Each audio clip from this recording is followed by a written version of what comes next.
Welcome, fellow nature enthusiasts. In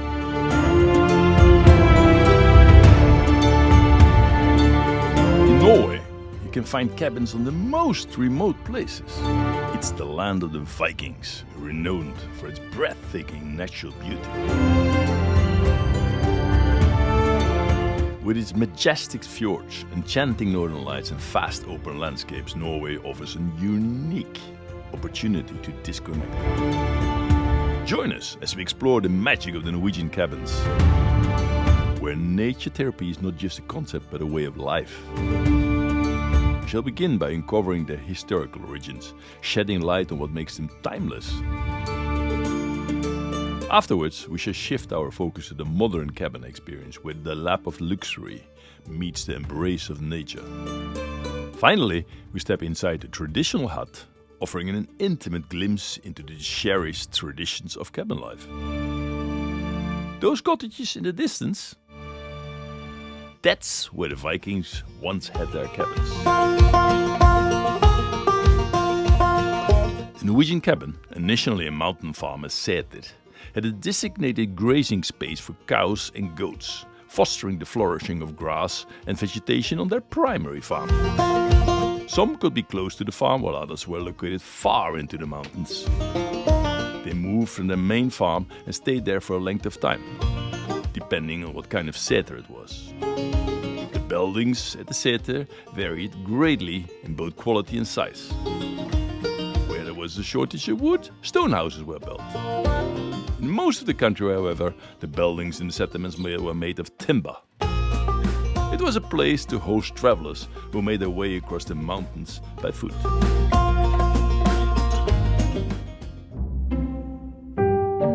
These mountain farms became a popular tourist destination in the mid-1800s, and they are called hytte.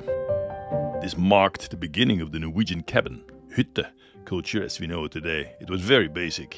Families took pride in building their own cottages and had to carry the materials often far into the mountains. Norwegians flock to the hytte whenever they can. They are obedient people, but not when they cannot go to their hytte. Then rules change because cabin life is sacred. Tourist huts were built because everybody wanted to be in the mountains, especially around Easter. They were used to provide rest and shelter on long hikes or skiing trips or after a long drive. Today, you have tourist huts all over Norway.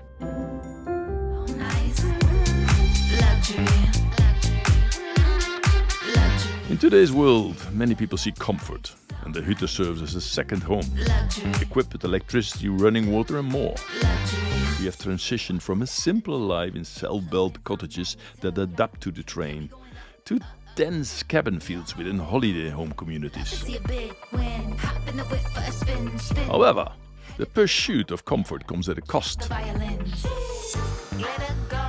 With the use of dynamite, bulldozers, the terrain is often leveled, resulting in the destruction of nature.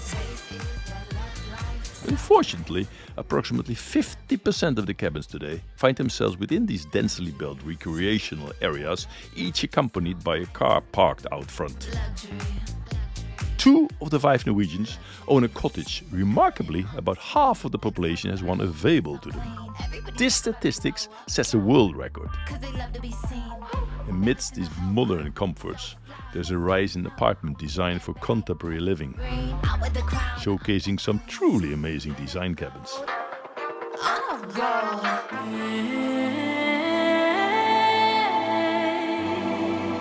Today's modern life is diverse, complex and demanding. Cabin life is still meant to be simple.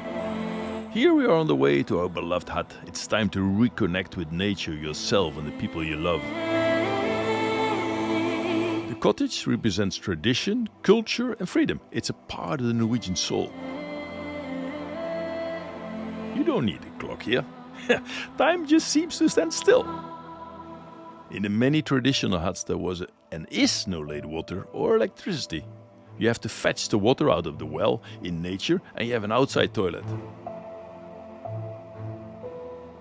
Traditional huts can be located in the most amazing places, spread all over Norway, because they could have been a seter, a fishing or a hunting cabin.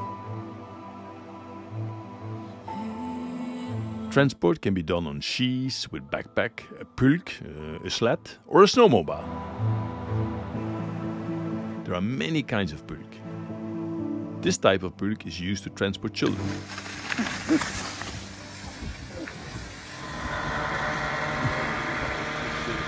Exceptions to driving a snowmobile include transporting goods and people to cabins of the beaten track. For many, the silence in nature is a crucial part of the outdoor life, and noise and smell and tracks on snow can be experienced negatively by them. Research indicates human noise pollution disrupts wildlife, altering their behaviors like feeding, mating and migration. Often, you have to dig yourself into the hut. It is just amazing. The air is so clean that when you come back after some years, there is no dust at all. Silence is a precious commodity, especially in clean, fresh air. Slowly, the cabin huts get heated up by wood fire. Winters in Norway are a perfect time to gather together with family and friends. They have a special word for it. Hyttekos. Kos or kosely describes the feeling of warmth and friendliness that arises from sharing simple pleasures of life with people you like. Nice or cozy only describes a part of this. Relaxing for someone can be reading a good book, skiing, making bonfires or grilling sausages. Or going on a mountain hike. Most Norwegians don't sell their cabins, but can sell their house. I got peace in my mind. Lots of research has shown the benefits of being in nature, indicating that even short amounts of time spent outdoors improve our mood and our mental and physical health. Connecting with nature brings you to a state of well-being. The happiness index should actually be called stress index. Nature therapy is a real thing, and Norwegians love it.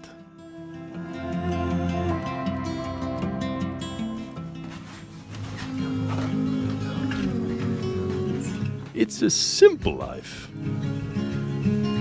In the cabin there is no stress about how you look or what you want to do, as long as you keep the cabin warm with wood fire, get snow from melting to water, and follow the instructions for toilet use.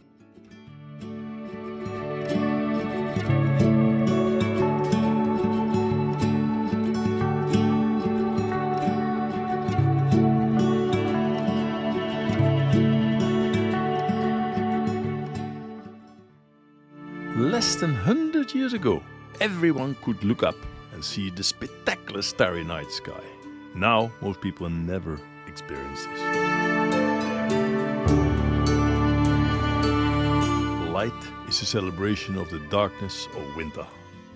Indoors, families gather around the fireplace or light candles. You see, all the Scandinavians carry candles to all different places in the world, just to make it cozy in the place they are going to be.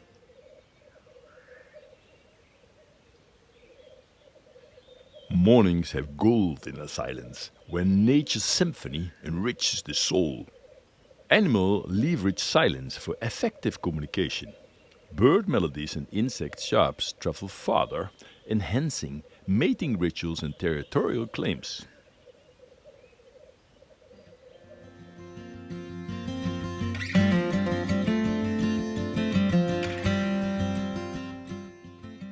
The weather in the mountains can change in a blink of an eye. You always have to be prepared for this, and Norwegians are trained from when they are very young to survive in all kinds of weather.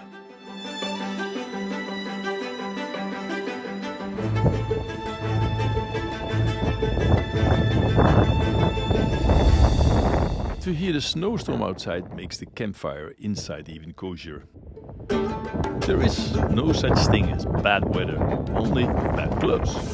It's our responsibility as adults to give children a good outdoor life experience throughout the year. Often it does not matter what activities you do with the children.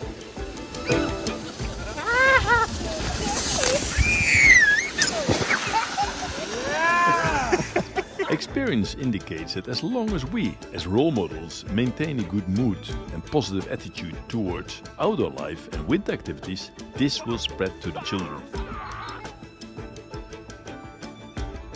Outdoor life is as much about good moments as it is about activity.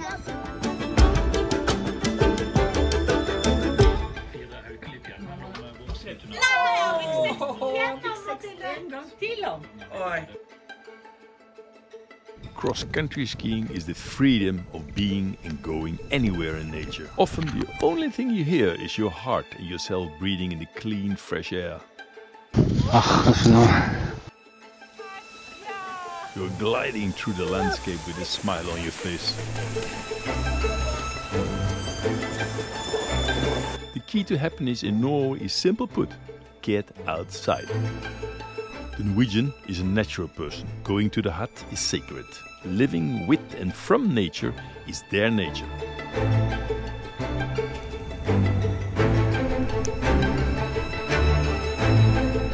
They call it friluftsliv, free air and life or open air living. It's quite amazing that reconnecting with nature and having the outdoor lifestyle is still a part of the Norwegian soul, despite this very modern lifestyle that the Norwegians have today. When you sit around a bonfire in an open, wild nature, you feel in contact with the elements. It has probably to do with the fact that we as humans have been sitting around the bonfire and telling stories for more than 1 million years. It's still in our genes to reconnect with nature.